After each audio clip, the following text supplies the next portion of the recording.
السلام علیکم۔ History of Kashmir کی آخری قسط کے ساتھ ڈاکٹر حسان بخاری آپ کی خدمت میں حاضر ہے۔ اس قسط میں ہم کشمیر میں 1999 سے لے کر 2019 تک ہونے والی ڈیولپمنٹس کو ڈسکس کریں گے۔ 1999 میں کشمیر کے سلسلے میں سب سے اہم ڈیولپمنٹ کارگل وار کی ہوئی۔ کارگل کے علاقوں میں ان برف پوش چوٹیوں پر پاکستان کی NLI رجمنٹ اور مجاہدین نے بھارتیوں سے ایک مارکا لڑا جو آج بھی کنٹروورسیز میں گھرا ہوا ہے۔ اس کے ایمز اور آبجیکٹیوز پر بھی ایون آج تک اختلافات ہیں۔ جنرل مشرف صاحب کی آفیشیل گورنمنٹ ہسٹری کے مطابق، جو کہ شیریں مزاری صاحبہ نے کارگل وار کے نام سے 2004 میں پبلش کی، اس کے مطابق کارگل وار کا ایم ایک لوکل اوفینسو کا سا تھا اور اس کا مقصد مسئلہ کشمیر کو بین الاقوامی سطح پر اجاگر کرنا اور بھارت کو اس لوکل ایریا میں بیک فٹ پر لانا تھا، اور ان دونوں مقاصد میں کارگل وار کامیاب رہی اور شیریں مزاری صاحبہ کے مطابق اس طرح کارگل وار میں پاکستان کے ایمز پورے ہو گئے۔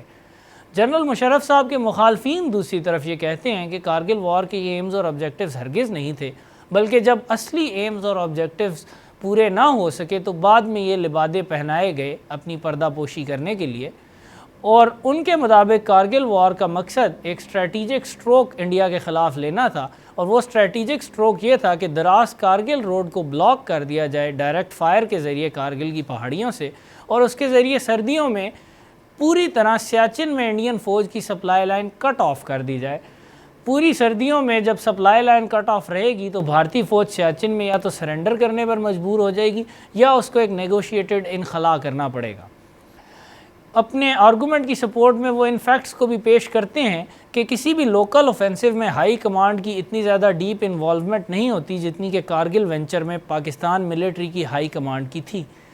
جنرل مشرف صاحب جو کہ CNC تھے، وہ بذات خود کارگل آپریشن کی پلاننگ میں شامل تھے، اور اس کے علاوہ مارچ کے مہینے میں انہوں نے اس فرنٹ کا دورہ بھی کیا، پھر اپریل میں بھی کیا۔ انہوں نے یعنی کہ کئی دورے اس فرنٹ کے خود کیے ان ڈینجرس کنڈیشنز میں جا کر، جس سے ظاہر ہوتا ہے کہ یہ آپریشن آرمی کی سطح پر کتنا امپورٹنٹ تھا۔ جنرل شاہد عزیز صاحب جو بعد میں پاکستان کے چیف آف جنرل سٹاف بھی بنے اور اس وقت ISI میں ایک اہم عہدے پر فائز تھے، وہ بھی اپنی بک یہ خاموشی کہاں تک میں لکھتے ہیں کہ جنرل مشرف صاحب اور ان کے ساتھیوں جنرل عزیز اور جنرل محمود صاحب کا پلان سیاچن کی سپلائی لائن کو کاٹنا ہی تھا، لیکن جب یہ پلان کامیابی سے ہمکنار نہ ہو سکا تو پھر آبجیکٹیوز کو ری ڈیفائن کیا گیا اور کہا گیا کہ کارگل پلان کا مقصد تو محض مسئلہ کشمیر کو بین الاقوامی سطح پر اجاگر کرنا تھا۔ بہرحال حقیقت جو بھی ہو، اپریل 1999 میں ناردرن لائٹ انفینٹری اور کشمیری مجاہدین نے کچھ انڈیا کی پوسٹ کارگل سیکٹر میں آکوپائی کر لیں۔ انڈین فوجی ان پوسٹ کو خالی چھوڑ جاتے تھے سردیوں میں، کیونکہ ادھر موسم بہت شدید ہوتا ہے، درجہ حرارت -15 سے بھی نیچے چلا جاتا ہے۔ انڈین فوج نارملی ان پوسٹ میں مئی کے مہینے میں واپس آیا کرتی تھی، تو پاکستانی چونکہ اس چیز سے واقف تھے تو اپریل کے مہینے میں ہی ناردرن لائٹ انفینٹری اور مجاہدین نے کئی پوسٹ پر قبضہ کر لیا کارگل سیکٹر کے اندر، اور ان میں سے بہت ساری پوسٹ وہ تھیں جن سے دراز کارگل روڈ بھی صاف نظر آتا تھا، اور یہ وہ امپورٹنٹ روڈ تھا جس کے ذریعے سپلائی سیاچن سیکٹر کو جاتی تھی۔ مئی 1999 میں بھارت کو معلوم ہو گیا کہ ان کی پوسٹ پاکستان کے قبضے میں جا چکی ہیں۔ ان کے جو فوجی ری آکوپائی کرنے آئے ان پر مجاہدین اور NLI کی طرف سے فائر کیا گیا اور کافی بھاری جانی نقصان بھارتی فوج کو اٹھانا پڑا۔ بھارت نے پاکستان کی طرف سے اس موو کا جواب انتہائی ایگریسو طریقے سے دیا۔ بھارت نے اپنی اسٹرائک کورس کی انفینٹری اور بہت ہیوی آرٹلری اس سیکٹر میں منگوائی اور کارگل میں پاکستانی پوسٹ پر شیلنگ شروع کر دی۔ کئی ہزار گولے ہر روز فائر کیے جاتے تھے۔ اس کے علاوہ انڈین ایئر فورس کو بہت زیادہ استعمال کیا گیا۔ پلان سے پہلے ہماری ملٹری ہائی کمانڈ کا خیال تھا کہ بھارت اس سیکٹر میں شاید انڈین ایئر فورس کو استعمال نہ کرے، لیکن بھارت نے انڈین ایئر فورس کا بے دریغ استعمال کیا اور پاکستانی جو انفلٹریٹ کر کے داخل ہوئے تھے کارگل ہائٹس پر، ان کی سپلائی لائنز توڑ دی گئیں۔ مسلسل گولہ باری اور فضائی بمباری کے ذریعے ہمارے جو مجاہدین کارگل کی چوٹیوں پر موجود تھے ان کو راشن اور ایمونیشن کی سپلائی رک گئی، اور پاکستان کے جو چند مجاہدین ان چوٹیوں پر موجود تھے ان کی کنڈیشن بہت کرٹیکل ہو گئی۔ وہ بہت سخت پریشر میں آ گئے، انہوں نے لیکن ہمت نہ ہاری اور انتہائی بہادری سے بھارتیوں کو جولائی تک پسپا کرتے رہے اور بھارتیوں پر بھاری جانی و مالی نقصان انفلکٹ کرتے رہے۔ لیکن جولائی تک یہ بات واضح ہو چکی تھی کہ پاکستان کے لیے کارگل آپریشن کو اس لیول پر مینٹین کرنا شاید ممکن نہ رہے، کیونکہ آفٹر آل جتنے بھی بہادر سپاہی ہوں، راشن اور ایمونیشن کے بغیر انفینٹ اماؤنٹ آف ٹائم کے لیے وہ نہیں لڑ سکتے، اور بھارت اپنا پورا مائٹ ان پر بیئر کرانے کے لیے لے آیا تھا۔ پوری قوت سے بھارت ان سے کارگل کی چوٹیاں خالی کرانے کی جدوجہد کر رہا تھا۔ اسی اسنا میں بین الاقوامی طور پر چونکہ پاکستان اور انڈیا اب بھی پچھلے سال ہی ایٹمی طاقتیں اعلانیہ طور پر دونوں ملک بن گئے تھے، تو انٹرنیشنلی بہت انگزائٹی پائی جاتی تھی کارگل کانفلکٹ کے اوپر۔ یونائٹڈ اسٹیٹس آف امریکہ کی گورنمنٹ کافی پریشان تھی کہ کہیں یہ فل سکیل وار نہ شروع ہو جائے کارگل کے مقام پر، اور بھارت نے بارہا یہ دھمکی بھی دی کہ پاکستان کی اس دراندازی کا جواب ہم فل سکیل وار بھی کر سکتے ہیں، ہمارے پاس تمام آپشن کھلے ہیں۔ اسی ضمن میں صدر کلنٹن نے دونوں ممالک کے درمیان امن قائم کرنے کی کوششیں شروع کر دیں۔ 5 جولائی 1999 کو نواز شریف صاحب نے صدر کلنٹن کے ساتھ واشنگٹن میں ملاقات کی، اور اس کے بعد کارگل سے مجاہدین کے وڈرال کا واپسی کا اعلان کر دیا۔ اس واپسی کے دوران میں پاکستانی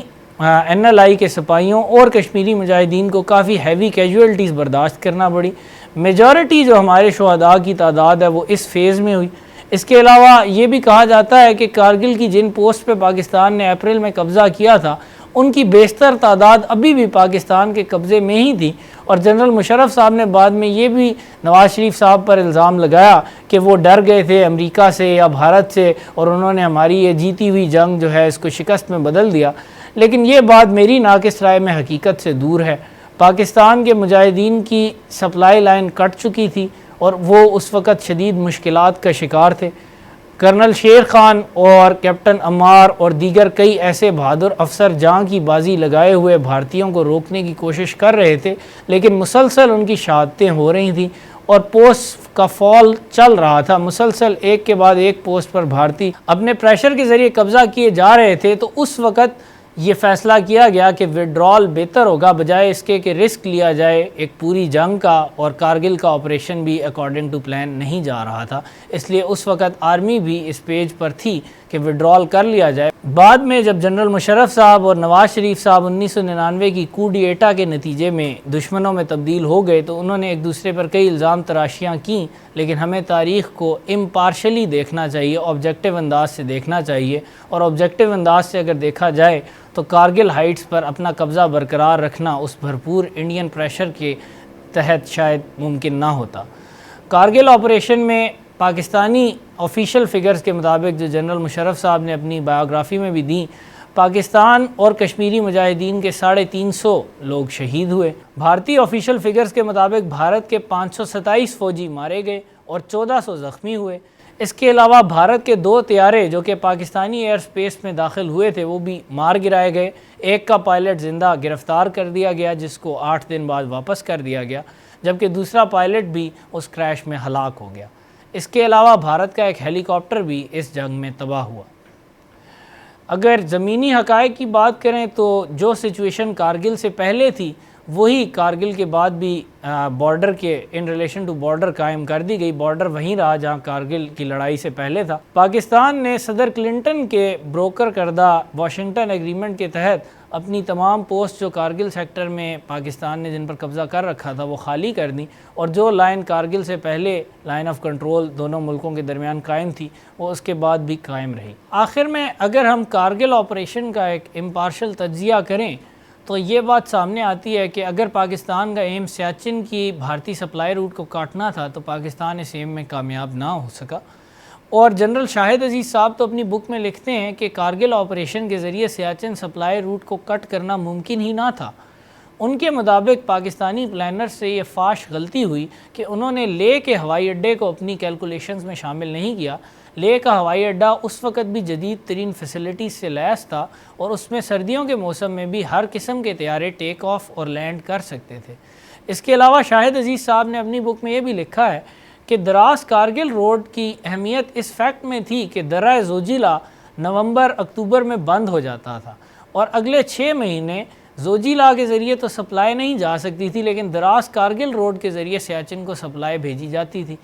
تو اگر دراز کارگل روڈ بھی پاکستان بلاک کر دیتا، پاکستانی پلانرز کا خیال یہ تھا کہ اس کے ذریعے ہم اس سپلائی لائن کو پوری گرمیوں میں کٹ رکھیں گے، سردیوں میں تو ویسے بھی زوجیلا کا درہ بند ہو جائے گا، تو یہ سپلائی لائن بھارت کو پورا سال فائدہ نہ دے سکے گی۔ مگر وہ یہ فیکٹ اگنور کر گئے کہ پاکستان نے مئی جون میں درہ زوجیلا سے آگے دراز کارگل روڈ کو اپنے فائر کے انڈر لا کر اس کو بند تو کیا۔ بھارت اس کا یہ حل بھی نکال سکتا تھا کہ زوجیلا سے دراز تک جو 42 کلومیٹر کی سٹریچ ہے روڈ کی، وہ تو پاکستانی فائر کے انڈر کارگل ہائٹ سے آ ہی نہیں سکتی تھی۔ تو پاکستانی پلانرز کا یہ کہنا تھا کہ پاکستان نے بھارت کی 80% سپلائیز روک دی ہیں اور صرف 20% سپلائیز جا رہی ہیں۔ تو شاہد عزیز صاحب کا کہنا تھا کہ باقی جو 80% سپلائیز ہیں، اگر بھارت ان کے لیے make shift temporary stores establish کر دیتا زوجیلا دراس روڈ پر، جو کہ 42 کلومیٹر لمبی ہے، اور اس پر وہ باقی 80% سامان ڈمپ کرتا رہتا، تو درہ زوجیلا جب سردیوں میں بند بھی ہو جاتا تو وہ 20% ٹرکل تو سردیوں میں بھی چلتی ہی رہتی، اور اس کے ذریعے بھی سیاچن کی فورسز کو کچھ نہ کچھ سپلائی کیا جا سکتا تھا۔ ان دونوں کیلکولیشنز کو پاکستانی پلانرز نے اگنور کر دیا، جس وجہ سے اگر پاکستان پوری طرح اپنے ان ایمز میں کامیاب بھی ہو جاتا، جو کہ ہم نہ ہو سکے، تب بھی سیاچن کا سپلائی روٹ نہ کٹتا۔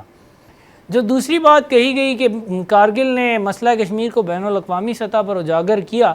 تو میرے خیال میں اس حساب میں بھی ہم ناکام رہے، کیونکہ بین الاقوامی سطح پر کشمیر کا مسئلہ سامنے تو آیا، لیکن تاریخ میں پہلی دفعہ پاکستان کی حیثیت اس میں ایک ولن کی سی ہو گئی۔ مسئلہ کشمیر تو اجاگر ہوا، لیکن ساری دنیا نے پاکستان پر لعن طعن کی کہ ایک ایٹمی سٹیٹ ہونے کے ناطے یہ ایک انتہائی غیر ذمہ داری کا ثبوت دیا پاکستان نے۔ امریکہ سے لے کر یورپی یونین تک ہر کسی نے ہمیں ہی تنقید کا نشانہ بنایا کہ آپ نے آخر یہ پنگا کیوں لیا، یہ لڑائی یہاں پر کیوں سٹارٹ کی، اور ہمیں ہی تنقید کا سامنا کرنا پڑا۔ اور یہ میرا نہیں خیال کہ یہ مقصد تھا اس آپریشن سے کہ مسئلہ کشمیر اس طرح اجاگر کیا جائے کہ تنقید کا نشانہ بھارت کی بجائے پاکستان ہو۔ اس کے علاوہ اگر بات کریں تو بھارت کو جو نقصانات کارگل آپریشن سے ہوئے، اس میں فرسٹ اینڈ فورموسٹ تو یہ تھا کہ کشمیر پہلی دفعہ پراپرلی ہائی لائٹ ہوا ایک نیوکلیئر فلیش پوائنٹ کے طور پر، کہ اس مسئلے کے اوپر نیوکلیئر ممالک کے درمیان جنگ چھڑ سکتی ہے، اور اگر جنگ ہو گئی تو اس میں شاید ایٹم بم بھی استعمال ہوں۔ اس وقت سے نیوکلیئر فلیش پوائنٹ کی ٹرم یوز کی جاتی ہے، کشمیر کے لیے 20 سال سے یوز کی جا رہی ہے، لیکن اس کا الٹیمیٹلی کوئی زیادہ فائدہ نہ ہو سکا، کیونکہ نیوکلیئر فلیش پوائنٹ دنیا نے اس کو کہا تو ضرور، لیکن اس پر ایکٹ اس طرح بالکل بھی نہیں کیا گیا، کیونکہ ایک نیوکلیئر فلیش پوائنٹ والے مسئلے کو تو پوری انٹرنیشنل کمیونٹی کو مل کر حل کرنے کی کوشش کرنی چاہیے کہ یہ پوری دنیا کے لیے ایک امن و امان کا مسئلہ ہے، لیکن انٹرنیشنل کمیونٹی نے اس کو اتنا سیریس کبھی بھی اس کے بعد بھی نہیں لیا، بلکہ پاکستان کو الزامات دے کر انہوں نے اپنے ضمیر کو مطمئن کر دیا، اور سٹیٹس کو اینٹی بیلم، یعنی کہ وار سے پہلے جو لائن آف کنٹرول کا سٹیٹس تھا اس کو بحال کر کے انہوں نے اپنے آپ کو یہ تھپکی دے دی کہ جی ہم نے امن قائم کر دیا اور اب نیوکلیئر وار کا کوئی خطرہ نہیں رہا۔ اس کے علاوہ انڈیا کو نقصان جو پاکستان کے کارگل آپریشن کے نتیجے میں ہوا وہ یہ تھا کہ بھارت کو اب ہر سال ملینز آف ڈالرز لگانے پڑے کارگل سیکٹر پہ اپنی پوسٹ کو پورا سال مینٹین کرنے پر، کہ ان کو اب یہ بات پتہ چل گئی کہ پاکستان اس طرح کا حملہ کر سکتا ہے کہ وہ جو پوسٹ خالی چھوڑ جاتے ہیں ان کو آکوپائی کر سکتا ہے، تو اب انہوں نے کافی سارا خرچہ کیا اور پورا سال ان پوسٹ کو مینٹین کرنا شروع کر دیا، جو کہ وہ ابھی بھی کرتے ہیں، اور اس پر بھارت کا یہ ایکسپینڈیچر پہلے نہیں ہو رہا تھا، اب یہ کافی سارا ملٹری ایکسپینڈیچر بھارت کے کھاتے میں ایڈ ہو گیا۔ اس کے علاوہ کارگل کی سچویشن کچھ اس طرح کی تھی کہ پاکستانی این ایل آئی کے مجاہدین اور کشمیری مجاہدین ہائٹ پر تھے، بھارت نیچے سے حملہ آور ہو رہا تھا، تو بھارت کا کیجویلٹی ریٹ پاکستان کی نسبت کارگل میں بہت زیادہ تھا۔ ان کی آفیشیل فگرز تو ہمیشہ کی طرح اپنے نقصانات بہت گھٹا کر بیان کرتی ہیں، لیکن نیوٹرل آبزرورز کے مطابق ایک پاکستانی مجاہد اگر شہید ہوا تو 5 یا 6 بھارتی فوجی اپنی جان سے کارگل وار کے دوران گئے، اور یہ چیز بھی بھارت کو یعنی کافی زیادہ جانی نقصان پاکستان کے مقابلے میں کارگل آپریشن کے نتیجے میں برداشت کرنا پڑا۔ آخر میں صرف پاکستانی سپاہیوں اور کشمیری مجاہدین کے جذبہ جہاد کو سلام کرنا چاہوں گا کہ ان لوگوں نے ان برف پوش چوٹیوں پر جن کو بھارتی خود خالی کر جاتے تھے نہ صرف سخت سردی میں آکوپائی کیا بلکہ اپنی جان جوکھوں میں ڈال کر ان پر قبضہ برقرار بھی رکھا، جبکہ راشن اور ایمونیشن کی سپلائی بھی معطل ہو چکی تھی۔ کیپٹن کرنل شیر خان صاحب اور لالک جان شہید کو نشان حیدر بھی دیے گئے، لیکن اس کے علاوہ بھی کئی افسر اور جوان، اور اکثر ان میں سے والنٹیئرز تھے، انہوں نے خود اس برفزار میں لڑنے کی حامی بھری تھی، جہاد کرنے کی حامی بھری تھی۔ ان کے جذبہ جہاد کو جتنا بھی سلام کیا جائے کم ہے۔ افسوس کی بات یہ ہے کہ یہ قربانیاں اور یہ شہادتیں ہماری کیئر لیس پلاننگ کی وجہ سے مطلوبہ مقاصد حاصل کرنے میں ناکام رہیں۔ کارگل وار کے بعد بھارت اور پاکستان کے تعلقات میں کشیدگی کافی بڑھ گئی۔ 1999 میں جنرل مشرف صاحب ایک کو ڈی ایٹا کے ذریعے برسر اقتدار ہے۔ 13 دسمبر 2001 میں انڈین پارلیمنٹ پر ایک اٹیک ہوئے، اس کے فیسیلیٹیٹرز میں کشمیری بھی شامل تھے، اور انڈیا نے اس کا الزام پاکستان پر لگایا اور پاکستان کو کھلی فوج کشی کی دھمکی دے ڈالی۔ انڈین فوجیں پاکستانی بارڈر پر آ گئیں، پاکستان نے بھی اپنی فوج بارڈر پر بھیجی۔ اگلے 6 مہینے انڈیا اور پاکستان کی فوجیں آئی ٹو آئی ایک دوسرے کے سامنے روبرو بارڈر پر کھڑی رہیں۔ ہر وقت جنگ کا خطرہ برے صغیر پاک و ہند پر منڈلاتا رہا، لیکن 6 مہینے بعد جنرل مشرف صاحب کی ایکٹیو ڈپلومیسی کے نتیجے میں اس سٹینڈ آف کو ریزالو کر دیا گیا۔ بھارتی اور پاکستانی فوجیں بارڈر سے پیچھے ہٹ گئیں اور جنگ کا خطرہ ٹل گیا۔ جنرل مشرف صاحب نے اس کے بعد بھی مسئلہ کشمیر کے حل کے لیے اپنی تجاویز پیش کرنا جاری رکھا۔ 2006 میں انہوں نے ایک تجویز پیش کی جس کو 4 پوائنٹ فارمولے کے نام سے جانا جاتا ہے۔ جنرل مشرف نے یہ 4 پوائنٹس کشمیر کے مسئلے کے حل کے لیے پیش کیے تھے۔ پہلا پوائنٹ یہ تھا کہ پورے کشمیر ریجن میں فریڈم آف موومنٹ ہو، یعنی لائن آف کنٹرول دونوں اطراف کے کشمیری فریلی کراس کر سکیں، فیملیز ایک دوسرے سے مل سکیں، مقبوضہ کشمیر اور آزاد کشمیر کے درمیان بس سروسز قائم کی جائیں، مظفر آباد اور سے لے کر سری نگر تک، اس کے علاوہ پنچ ریجن میں بھی، تاکہ دونوں طرف کے کشمیر کے لوگ آپس میں انٹریکشن پیدا کریں، ایک پرامن فضا قائم ہو، ایک میل جول کی فضا قائم ہو۔ اس سے مسئلہ کشمیر کے حل میں مدد ملے گی۔ دوسرا پوائنٹ یہ تھا کہ دونوں اطراف کے کشمیر کو مکمل طور پر پوری خود مختاری آٹونومی دی جائے۔ پاکستان کے ساتھ جو آزاد کشمیر ملحق ہے اس کو تو پہلے ہی آئینی طور پر پوری آٹونومی حاصل ہے۔ بیسیکلی اس پوائنٹ کا ایم بھارتی مقبوضہ کشمیر پر تھا کہ بھارتیوں نے کشمیر پر قبضہ تو آٹونومی کے وعدوں پہ کیا تھا، لیکن 1953 کے بعد سے کشمیر کی آٹونومی انہوں نے عملاً منسوخ کر دی تھی۔ تو جنرل مشرف نے دوسرا پوائنٹ یہ دیا کہ اس کو آٹونومی دی جائے۔ تیسرا پوائنٹ یہ تھا کہ پورے ریجن کو ڈی ملٹرائز کر دیا جائے، ایک فیزڈ ودرال ہو، کچھ فیزز میں دونوں ممالک اپنی فوجیں برابر کشمیر سے نکالتے جائیں اور الٹیمیٹلی کشمیر میں پاکستان اور بھارت دونوں کی فوجیں مکمل طور پر انخلا کر دیں۔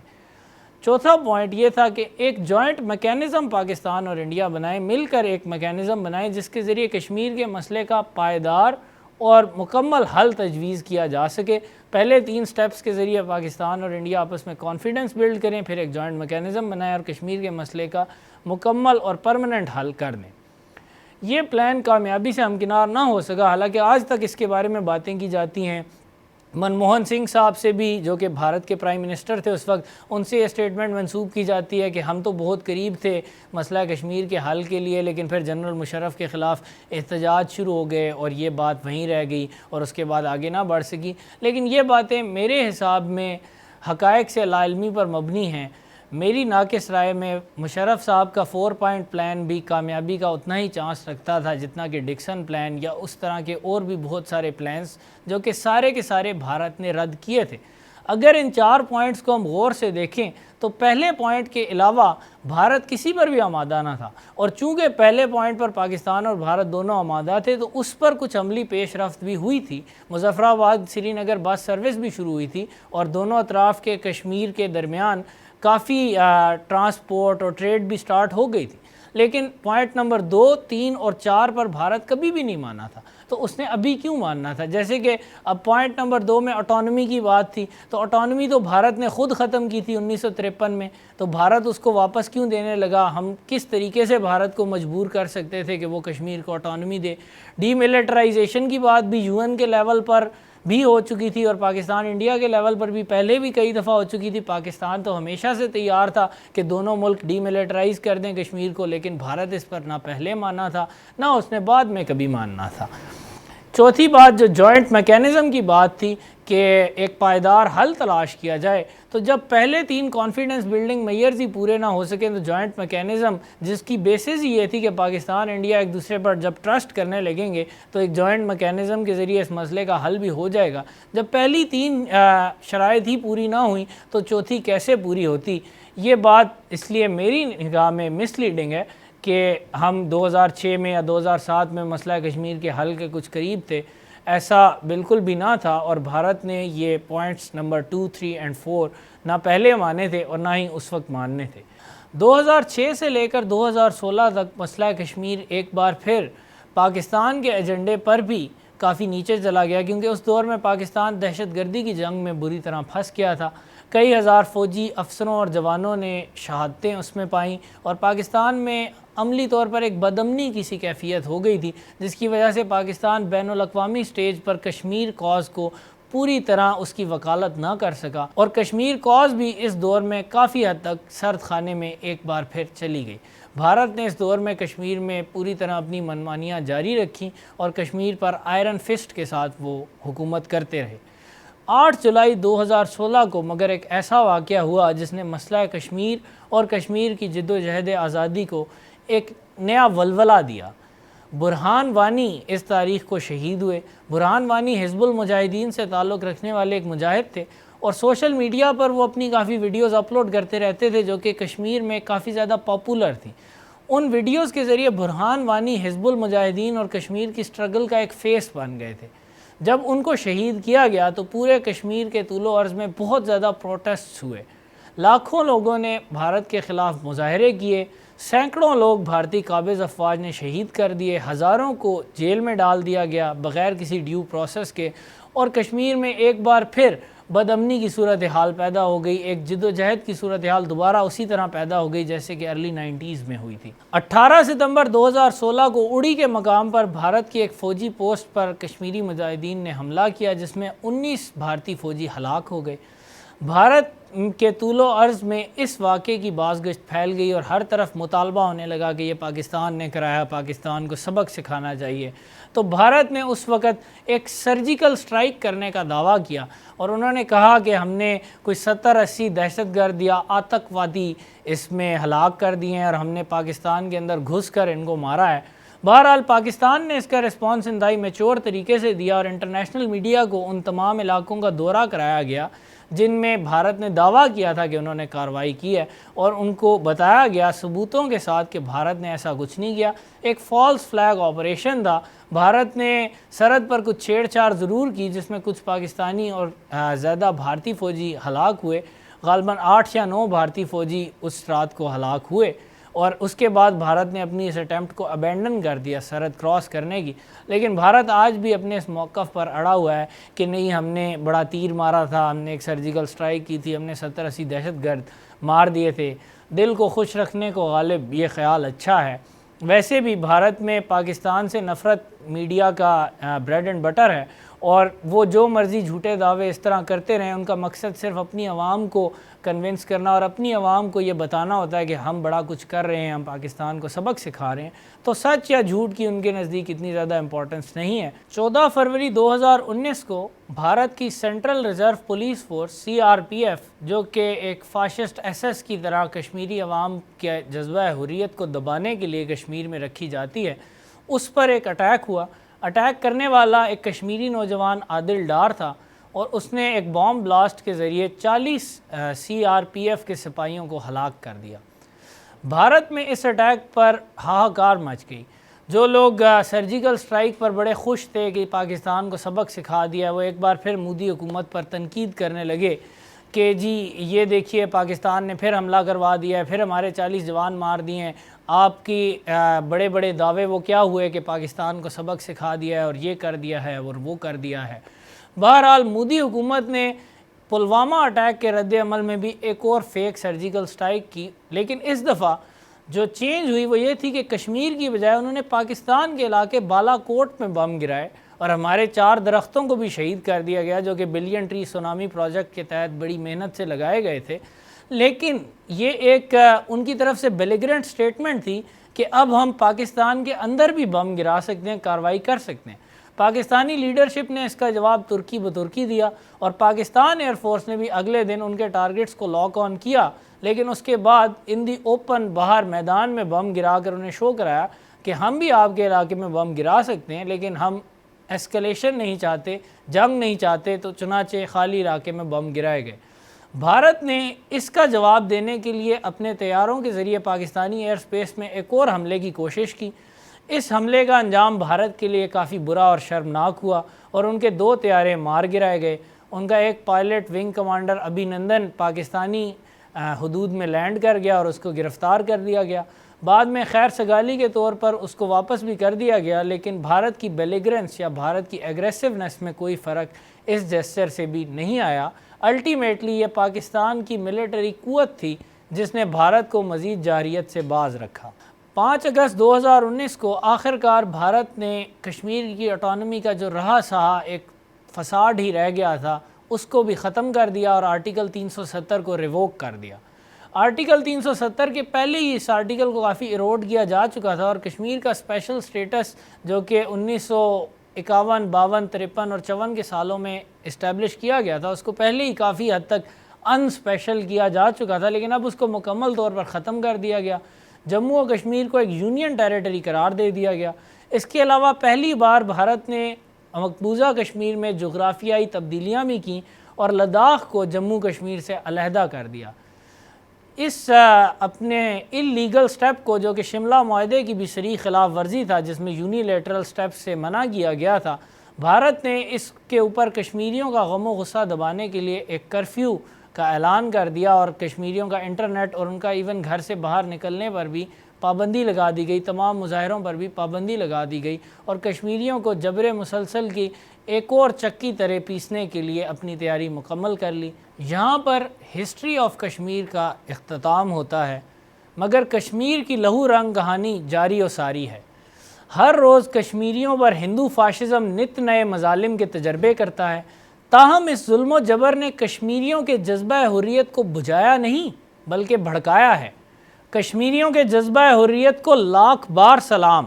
مگر یہ امر بھی ناقابل تردید حقیقت ہے کہ فتح کے لیے محض جذبہ ہی نہیں بلکہ مادی اسباب بھی جزو لا ینفک کی حیثیت رکھتے ہیں۔